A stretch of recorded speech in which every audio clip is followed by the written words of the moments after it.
जय Sai Ram everyone, welcome to मेरे साईं। वैसे ये बात तो सच है कि साईं बाबा अच्छी तरीके से मनोकामना पूरी करना जानते हैं। ये अनुभव जिनका है वो रहना चाहती है अनोनिमस। मैम बताती हैं कि उनके लाइफ में कुछ साल से कुछ प्रॉब्लम चल रहा था और उनको अपने लाइफ पे सुकून चाहिए था, शांति चाहिए था। तो एक बार वो हमारे चैनल में एक वीडियो सुनती हैं जो 9 दिन कष्ट निवारण मंत्र पढ़ने के बारे में था। तो वीडियो देखकर वो 9 दिन कष्ट निवारण मंत्र का पाठ करती तो है, पर बाद में वो सोचती भी है कि 9 दिन कष्ट निवारण मंत्र का पाठ मैंने कर लिया, पर बाबा ने तो मुझे रास्ता दिखाया नहीं, प्रॉब्लम का समाधान भी नहीं किया। बाबा से कहा था मैंने कि बाबा दर्शन दीजिए, बाबा ने वो भी नहीं किया। पर इसके बाद वो सोचती है कि मैंने अपना काम किया है, साईं मुझे आशीर्वाद ठीक देंगे। अब मैं आप सभी को बता दूं कि मैम को पहले से ही शिरडी जाने का बहुत मन था, बहुत मन था। अब एक बार मैम यूट्यूब में एक अनुभव सुनती हैं, ठीक है। और अनुभव में जो डिवोटी थी ना, वो बताती है कि वो हर साल अपना बर्थडे शिरडी में मनाती हैं साईं के साथ। तो ये वीडियो सुनने के बाद मैम सोचती हैं कि काश मैं भी शिरडी जा सकती, मेरा बर्थडे वहाँ साईं के साथ मना सकती, पर ऐसा कभी नहीं होने वाला, ठीक है। और ये सोच के वो बहुत निराश हो जाती हैं। अब मैम का बर्थडे 22 नवंबर को आता है। तो अक्टूबर में सर मैम से पूछते हैं कि इस बार बर्थडे में तुम क्या गिफ्ट लेना पसंद करोगी। तो मैम ने कहा कि मुझे कुछ नहीं चाहिए, पर सर इंसिस्ट करते हैं, पूछते हैं कि बर्थडे में क्या चाहिए। तो मैम ने कहा कि अगर मुझे आपको कुछ देना ही है तो मेरे बर्थडे में मुझे आप शिरडी लेके चलिए। अब मैम पंजाब से हैं, तो सर ने कहा कि पंजाब से शिरडी लगभग 26-27 घंटा लग जाता है, ऊपर से ऑफिस से छुट्टियाँ भी चाहिए, जो कि अभी नहीं मिलने वाला, तो ये पॉसिबल नहीं है। और सर कहते हैं कि अगर कुछ और चाहिए तो बोलो, मैं दूंगा, पर ये पॉसिबल नहीं है। तो मैम ने भी कहा कि मुझे और कुछ नहीं चाहिए। पर मैम के मन में शिरडी जाने का इच्छा ना प्रबल था, क्योंकि वो जानती थी कि एक बार अगर वो शिरडी पहुंच गई ना तो उनके सारे प्रॉब्लम्स का समाधान हो जाएगा। और वो बाबा से प्रार्थना करती है, कहती है कि साईं मुझे आप शिरडी बुला लो। How sweet. अब होता क्या है, दिवाली के बाद मैम छत पे गई कपड़े सुखाने के लिए। अब उनकी जो पड़ोसी थी ना, वो भी तब छत पे आई थी और वो भी साईं भक्त है, ओके। तो दोनों में बातें होती हैं और मैम ने यूँ ही पूछ लिया कि आंटी आप तो साईं भक्त हो, तो आप तो शिरडी ज़रूर जाते होंगे। तो उन्होंने भी कहा हाँ, साल में 3-4 बार चले जाते हैं। और बताते भी हैं मैम को कि मेरी बेटी का बर्थडे 22 नवंबर को है, तो हम सोच रहे हैं कि इस बार भी बेटी का बर्थडे शिरडी जाके मनाएं। अब मैम का भी बर्थडे 22 नवंबर को है, तो वो मजाक मजाक में ना कहती है कि मेरा भी बर्थडे 22 नवंबर को है, तो मुझे भी साथ ले चलो ना। तो वो जो आंटी थी ना, वो कहती है कि हाँ बिल्कुल तुम साथ चलो, पर वो साथ साथ ये भी मैम को बताती हैं कि उनकी बेटी जो है थोड़ी बीमार है, किडनी में स्टोन हुआ था जिसकी वजह से वो हॉस्पिटलाइज थी कुछ दिन। तो शिरडी जाना 100% श्योर नहीं है, पर वो ये भी कहती हैं मैम से कि अगर हम जाते हैं तो तुम्हें बता देंगे। अब ये सुन के मैम हो गई बहुत खुश, क्योंकि मैम को महसूस हुआ कि 9 दिन कष्ट निवारण मंत्र पढ़ने का फल साईं बाबा फाइनली दे रहे हैं। अब सारी बात मैम सर को बताती हैं और सर भी परमिशन देते हैं मैम को कि तुम बेटे के साथ शिरडी चली जाओ, नेबर के साथ, ओके। तो मैम सर को भी रिक्वेस्ट करती हैं कि सर भी साथ चले, पर सर को ऑफिस से छुट्टी नहीं मिलता उस वक्त, तो सर ने मना कर दिया। अब जब साईं बाबा आपको बुलाते हैं ना शिरडी, तो कोई आपको रोक नहीं सकता, कोई हालात आपको रोक नहीं सकता। हुआ यूँ कि मैम बहुत खुश थी कि वो शिरडी जाएंगी। रोज़ छत पे जाती थी, आंटी से बातें भी होती थी, पर आंटी ना शिरडी जाने के बारे में कुछ जिक्र नहीं करती और मैम भी उन्हें कुछ पूछ नहीं पाती थी। वो दुखी हो गई मन ही मन कि आंटी शिरडी शायद नहीं जाएंगी, इसीलिए उस बारे में बात नहीं कर रही हैं। तो उन्हें तो कुछ नहीं कह सकी, पर वो साईं को हक से कहती हैं कि बाबा अगर शिरडी बुलाना नहीं था तो दिल में उम्मीद क्यों जगाया आपने। मैं कुछ नहीं जानती, अब उम्मीद जब जगा ही दिया है तो 22 नवंबर मुझे शिरडी बुलाओ, मैं आपके पास जाना चाहती हूँ। अब 19 नवंबर हो गया, 22 नवंबर मैम का बर्थडे है, पर तब तक आंटी ने शिरडी जाने के बारे में कुछ भी नहीं कहा। अब 20 नवंबर मैम जब छत पे गई तो वो आंटी मिली और आंटी ने कहा कि तुमने शिरडी जाने के बारे में तो कुछ बताया नहीं। तब मैम ने कहा कि मैं तो रेडी हूँ आंटी, आपने ही कुछ बताया नहीं। तब आंटी ने कहा कि हम जा रहे हैं टिकट्स बुक करने, अगर मिलता है तो बताती हूँ। ओके। अब टिकट्स जब बुक करने गई, टिकट्स जब काटने गई शिरडी के लिए, तो टिकट्स अवेलेबल था नहीं। ये सुन के मैम फिर से बहुत दुखी हो गई और मैम फिर से बाबा को बोलती है कि बाबा या फिर मुझे आप शिरडी बुलाओ या तो फिर मुझे मार ही दो, पर मेरा सपना मत तोड़ो आप। मैम बहुत डेस्परेट थी कि मुझे शिरडी जाना है तो जाना है, बर्थडे में ही जाना है। और साईं कृपा से तत्काल में टिकट्स फाइनली मिल भी जाता है। तो 21 नवंबर वो रवाना होते हैं, ठीक है, पंजाब से। और 22 नवंबर अपने बर्थडे के दिन मैम पहुंच गई शिरडी अपने नेबर्स के साथ। द्वारका माई में दर्शन किए, बहुत खुश थी मैम कि फाइनली जो चाहिए था कि बर्थडे के दिन साईं बाबा के पास जाना है वो हो गया।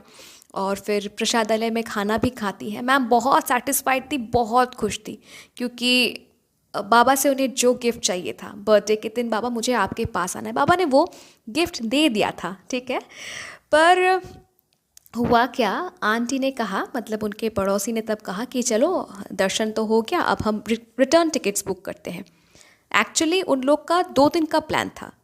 तो 22 नवंबर ट्रेन शिरडी पहुंचने का जो ओरिजिनल टाइम था वो था सुबह 7 बजे, पर वो ट्रेन लेट से पहुंची।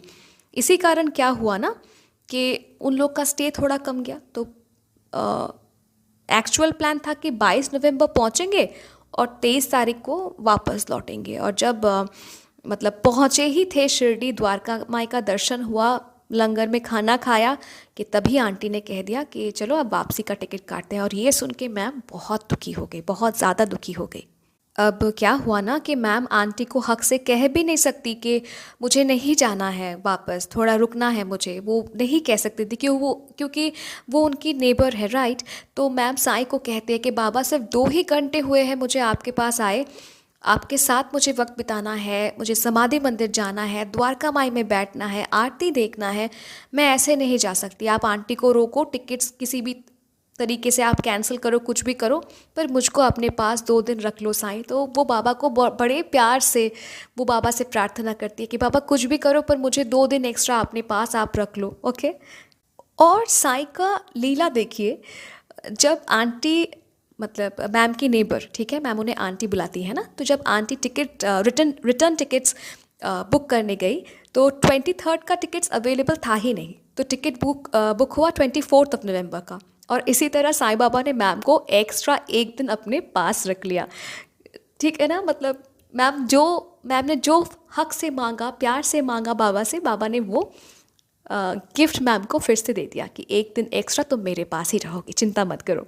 तो ऐसे ही साईं बाबा ने मैम को अपने जन्मदिन में मनचाहा गिफ्ट दिया। मैम को साईं चाहिए था, साईं के साथ बिताने का समय चाहिए था, और साईं ने वो दे दिया कि ठीक है, तुम्हारा जन्मदिन है, तुम मेरे पास आई हो, तुम मेरे साथ समय बिताना चाहती हो, आरती में शामिल होना चाहती हो, यही ना, तो ठीक है, मैं तुमको 1 और दिन अपने पास रखता हूँ।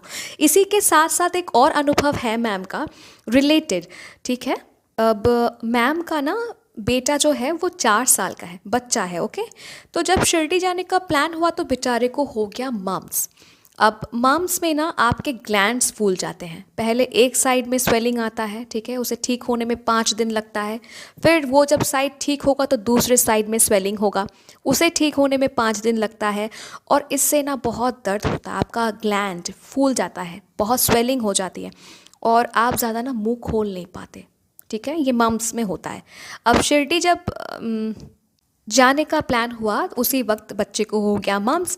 तो मैम ने डॉक्टर भी दिखाया, तो डॉक्टर ने दवाई दिया और कहा था कि 10 दिन लगेंगे और 10 दिन के बाद आपका बेटा एकदम ठीक हो जाएगा। पर उनका बच्चा 4 साल का है, छोटा बच्चा है, और छोटे बच्चे को लेके मैम अकेली शिरडी जा रही थी, सर भी नहीं थे साथ।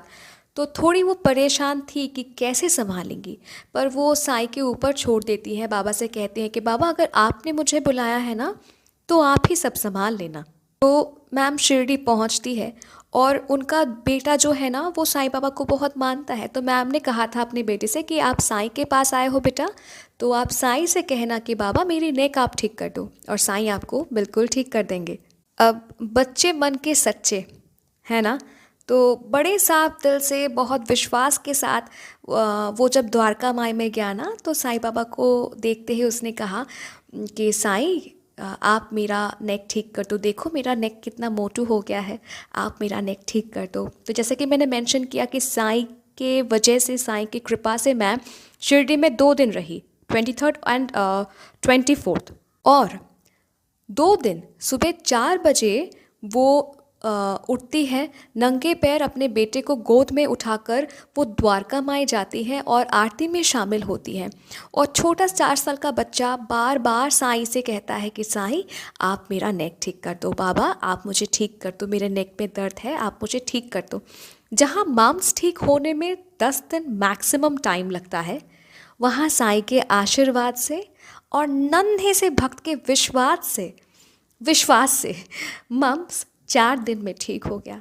तो सच में बहुत ही सुंदर सा अनुभव था ये, है ना।